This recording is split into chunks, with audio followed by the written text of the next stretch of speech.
welcome back to my channel. I am currently getting over con crud and I also have a migraine, so please forgive my low energy today. I did want to hop on here and share some thoughts with you about the MomoCon contest and give a little review of the contest itself, an overview of how it was run, and maybe a little bit of feedback for what I think they could do to make it even better. So hopefully that sounds interesting for you. If you're looking for a cosplay update, because I've been very excited and inspired to work back on my Sakizo build, I will be posting the cosplay update as a short this time because it just seemed more interesting than a longer form content video. So if any of this sounds interesting to you, make sure to hit the like button, make sure to subscribe for more content from me. And with that, let's get on into it. So the MomoCon sign up process used to be very unique, very, put it very bluntly, outdated. So back in the day, when I started doing some competitions, the main way that you signed up to be in a craftsmanship specific contest, not masquerade or anything like that, but the main way you signed up for a craftsmanship contest was walk-ups. Typically on a Friday, you would go to the convention and you'd look for a booth somewhere and you would sign up for the craftsmanship contest and a prejudging time. And then the next day, well, if they had prejudging, a lot of them didn't, but if they had prejudging, you signed up for a prejudging time there if there were any available. Typically it was all on Saturday. So after you signed up on Friday, you enjoy the con, and then on Saturday you go to prejudging and do the contest. Now, from what I understand, before this year, MomoCon always did walk-up sign-ups. So, and I know for a fact last year they did it as well. I was a guest last year and I didn't participate at all in the contest in any way, so I don't know exactly what happened outside of rumors and talking to some people who actually were there. But what I understand is on Saturday, the day of the contest, you go to a prejudging room without signing up, and at that prejudging room, that is when you sign up, and when the slots fill up, the slots fill up. I also was told that they would take a lot of contestants. One person told me over 200. I don't know if that's true because that seems like an insane amount to try and prejudge in a single day. I don't know, so take that with what you will. This year we had, I believe, 100. It was capped at, I think, 100. But this year, the sign-up process, they modernized, and I'm very happy to say that they did, because they did online signups, which is the most ideal way to sign up for a cosplay contest. It's not a good time to get all ready, stressed, and rush down to try and sign up for a contest on site the day of, and then you find out that there's no spots left. So you went through all of that effort, you built something specific for the costume, and now you can't even compete because they ran out of spots. That's not fun. That is not fun at all. So I'm very happy to say that they did do an online. It opened up a couple of months before the con. It was pretty standard compared to normal contests. The interesting thing is that once you submit, it actually went to the judges, the craftsmanship judges, and there was a preliminary round of online judging. Most of the time, particularly at big conventions, it's the cosplay contest organizer that filters through and selects who gets to actually compete that year. And a lot of thought goes into it, such as how far along are the builds when they were submitted. Some contests, and I believe MomoCon was one of them, had a 70% complete requirement to apply. So they look for stuff like that. They also look to see, was there 1,000 Hatsune Miku applications? They can't have, only Hatsune Miku walking the stage, so they may choose one or two in each category and then have to reject the other Hatsune Mikus just so that they can put on a good show. So they keep the show itself in mind as they are selecting competitors.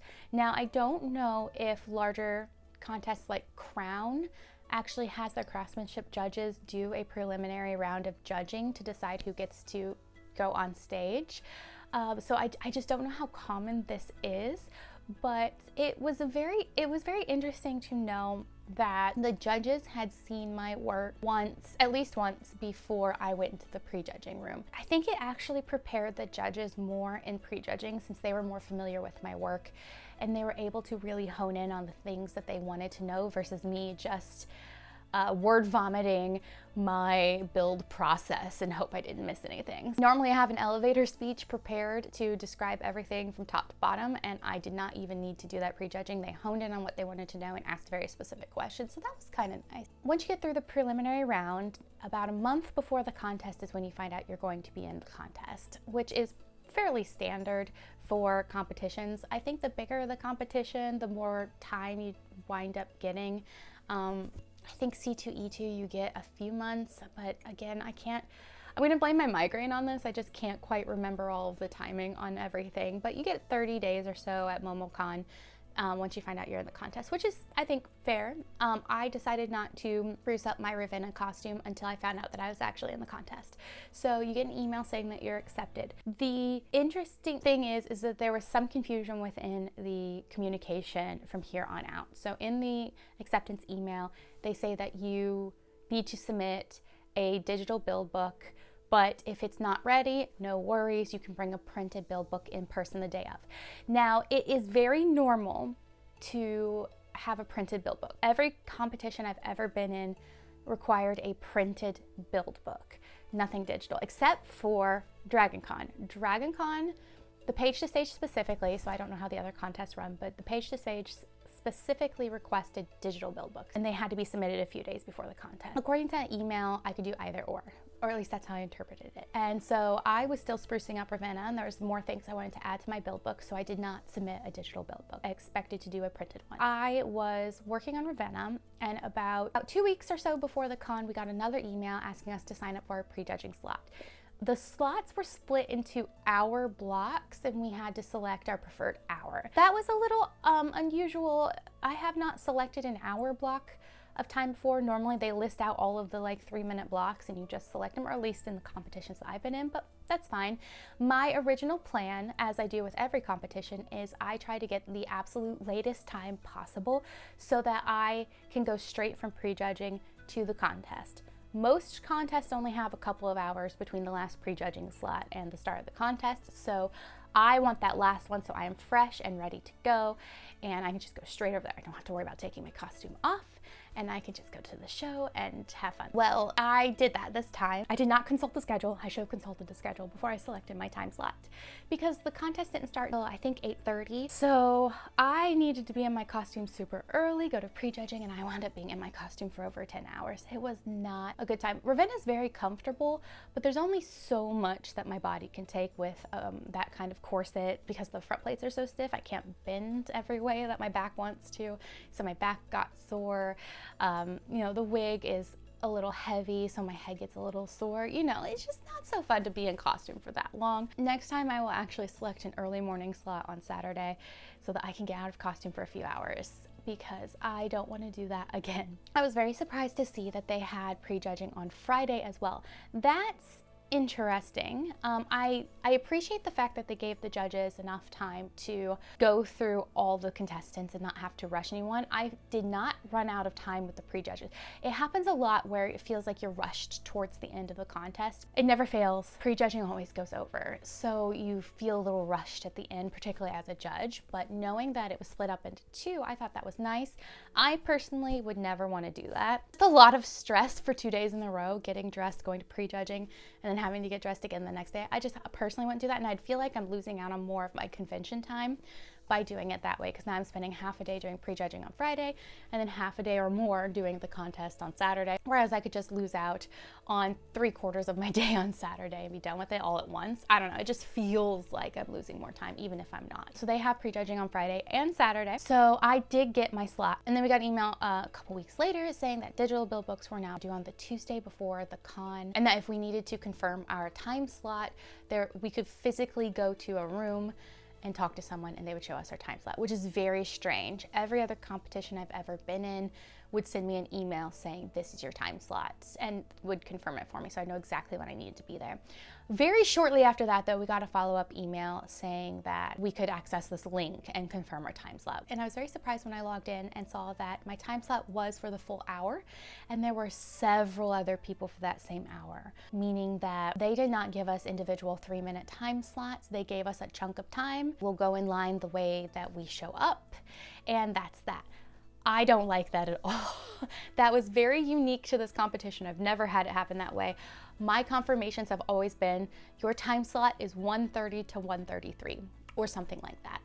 Please show up 15 minutes in advance. Having an hour-long window plus getting there early to make sure you don't miss your window, that led to a lot of downtime in costume. You didn't know when you were actually going to be prejudged, so you're sitting there stressing out for an hour plus, waiting for them to call your number, and I was not a big fan of that part. I've not seen anyone, and maybe it's just because I haven't competed at like Crown. Maybe Crown does that, I don't know, but I absolutely give them grace that they are trying to figure out their online competition and how they want to run it here on out. So I totally give them grace for that, and it was interesting to experience it. It would be nice if they would give us more precise times and ask us to be there 15 minutes early, and that way we have less people just waiting around and it's a little less stressful, and we're able to, you know, get there, wait a few minutes, get prejudging done, and then leave. That would be quite nice. And then it gives us a little more time to enjoy the con. So after that, knowing that I needed a digital build book, I had to rush to put it together. I actually left out any build with the ring that I made. Not that it was like a super great ring, but I was actually kind of proud of the fact that I decided to use fabric trim to make it and gel nail polish. So that would have been nice to put in the build book, but I just didn't have time because I was literally finishing that up the night before we left, which is one reason why I enjoy printed build books, because I can print them and then pick them up on my way to the convention, or print them here at home if I wind up figuring out how to get my printer to work again. So that was all fine. We go to the con, and Saturday, like I said, is when I do prejudging. So I tend to spend a lot of time getting ready for a contest. I just want to make sure my makeup is right. I don't want to stress out as much. You know, I try to relax. So I got up and I had a nice breakfast. After breakfast, I started putting my makeup on. I ordered room service for lunch because I didn't want to eat into my time for how I was getting ready. So here's my timeline for getting ready. And I know it's overkill, but I have an anxiety disorder and this is my best way to cope. So my prejudging was at 2:30. Well, my prejudging slot was 2:30 to 3:30. One of the things I always do the day I get to the con is I look for the prejudging room so that I can plan my route to the prejudging room and understand how much time it's going to take me. So I estimated with the crowd it'll take me about 30 minutes or so in Ravenna specifically, because I have to go a little slow, take elevators and that sort of thing. This may take me about 30 minutes to get there. So I backtrack. So like if prejudging starts at 2:30, then I need to leave no later than 2. For buffer's sake, let's give me an hour. So that's 1:30. And it takes me, if I'm going really slow, 30 minutes to put on Ravenna, maybe an hour if something goes horribly wrong. So let's give myself an hour. So we're looking at 12:30 to get dressed. So I did that. And of course, everything went faster than I expected. So I was dressed by 1, then I was leaving the room by like 1:15. So I actually got to prejudging half an hour early, which I like being early. There's nothing wrong with being early. Let me tell you though, one of my pieces of feedback here is the prejudging room. I did actually submit this in the feedback form for MomoCon's specifically, so I do hope someone gets this piece of feedback because I do think it's important. I found out on Thursday at the panel with the judges that the contest itself was actually not in the convention center but in the Omni ballroom, which I love this idea. I love being able to not go into the actual convention hall. There's just a lot of people to maneuver around to get to where you want to be. I thought that was great. And from my hotel in the Signia over to the Omni, through a very long walk, I can get there completely indoors without having to go through too many crowds. However, prejudging was in the convention center, and not only was it in the convention center, it was in a room that is right by the entrance into the vendor hall. My piece of feedback is please don't do that.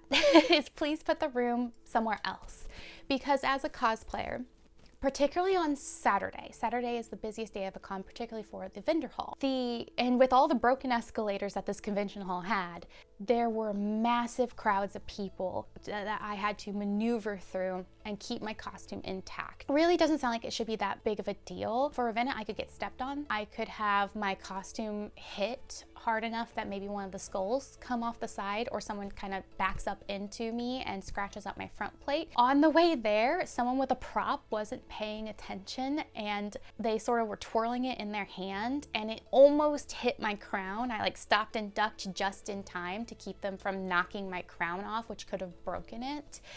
There's just a lot of people going to the vendor hall. That's where they're going. The majority of them are going to the vendor hall, or they're hanging out in the hallway area because they have some beautiful photo op areas, or doing TikTok videos or that sort of thing. Even though I try to stick to the wall, you still find people around that may not be paying as much attention to their surroundings as you would like. Now that's just me in Ravenna. Imagine someone like a Gundam or a bigger build that's trying to get, let's see, I think I had to go I'm not going to count it from my hotel because that will vary, but from the entrance to the convention center, you have to go down 3 escalators, I think, pretty tight escalators, or walk all the way down and take some stairs. So you're trying to get through all of this crowd. It's a lot, and it's a pretty long walk. And so your costume is essentially right before prejudging in danger of being damaged due to no fault of your own. My piece of feedback was to put the prejudging room as far away from the vendor hall as possible. Maybe even put it in the Omni near the ballroom if at all possible, because then you can get familiar with where the ballroom itself is. You go to prejudging, and then you go take a peek in the ballroom and understand the room and where it's located, and then you can, you know, come back for the contest.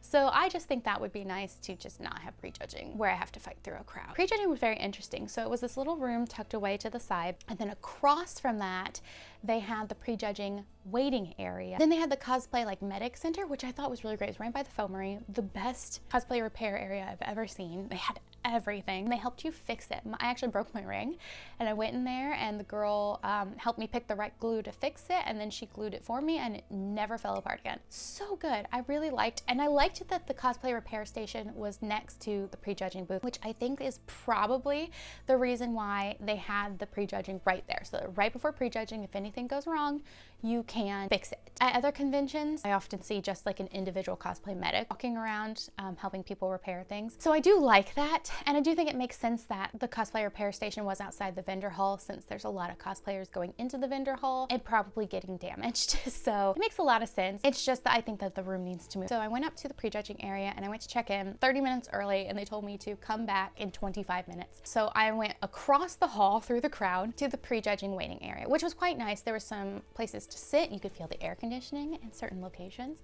And there was someone there sort of manning it, I guess, to make sure that it was just contestants using the chairs. I got to talk with some very lovely people. I did enjoy that. I just got to sit and like hang out and talk to some of the other contestants that I may not get to see later in the show, so that was fun. So I sat there for 25 minutes, went, checked in, they gave me a number, and then I went and I sat back down before they moved me from there to a line in front of the prejudging room where I was second in line, because they were only putting 2 or 3 people there. And I got to talk to an amazing cosplayer who actually won the director's choice, and then it was my turn to be prejudged. And I won't go into the details about prejudging. It was pretty standard prejudging. I did still bring my printed build books and hand them out. Regardless, if anyone ever mandates a digital build book, I will still bring printed ones for the day of, just in case. I think they're very helpful tools for prejudging. So prejudging went well, and then I left and I was free until the contest at 8:30. I actually went and just chilled in my room for a while. And then I made the long trek over to the Omni for the cosplay contest. So up until this point, it has actually been quite nice. Just really a couple little changes I would like to see. We get over to the Omni, and they have this area outside the ballroom curtained off for us to go into. So I had to go up to somebody, tell them I'm a contestant and my handler is there, and they let us in. They wanted us there at 7, which was an hour and a half before the convention, or before the contest. And then we just waited for that hour and a half. An hour and a half is a lot of time to line up. Normally, most conventions need an hour. Granted, this one did have 100 contestants. It was still a lot. And of course, me being me, I showed up a little early, but either way, most of the contestants were there. And they directed me over to where the end of the line was, and I chatted with some lovely cosplayers, and it was fine to spend, you know, another hour or so just chatting with people. But this is where it got a little disorganized. So as people came in, they kept putting people behind us because we were at the end of the line, so of course they were lining people up behind us. And then after about 30 or 40 minutes, they gave us, we were calling her our contest mother, they gave us an assigned person to essentially watch over a group of 10 people, and they were doing that down the line, and she was great, and she got to be our collective handler for all of maybe 10 minutes before they decided to migrate us around into a different line and a different group of 10 people. And I don't really know why they did that, but they did. And so we were with someone else. And then that handler, the collective handler thing, seemed to maybe fall apart because we didn't see anyone else acting as handler or doing anything. The collective handler was really great because they were trying to make sure people were hydrated. And I will say this, the staff was phenomenal back there. They were constantly walking up and down the line with bottles of water, trying to make sure everyone was staying cool and hydrated. I believe they even had snacks if someone needed a snack. Like, they were on it They know that people in costume go through a lot physically to be there, and they did a spectacular job taking care of us. The best I have seen yet. So freaking good. It was just the organization was a little rough, which again, totally fair. They're revamping how they do things. I don't know if this is how they did it before, but I get it.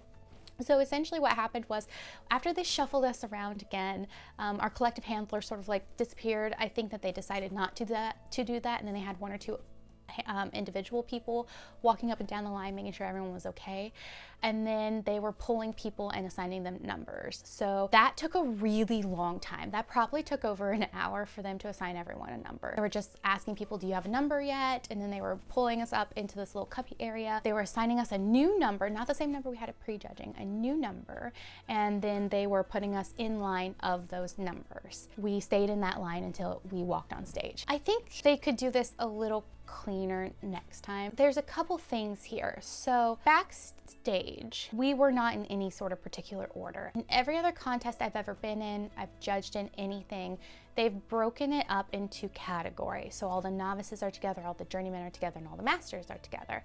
And I didn't mind not having that backstage, because I got to talk to people in different categories I wouldn't get to talk to normally, because I would be in the back over with the master category.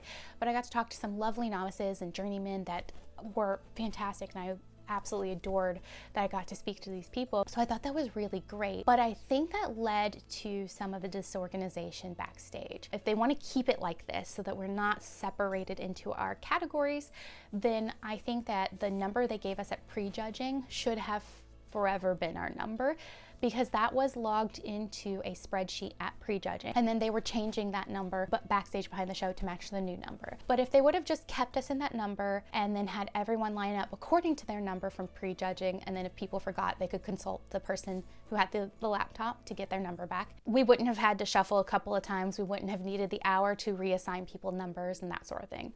The downside to that is that I do think that this is the only contest I've ever heard of that you don't have to walk the stage to compete or win.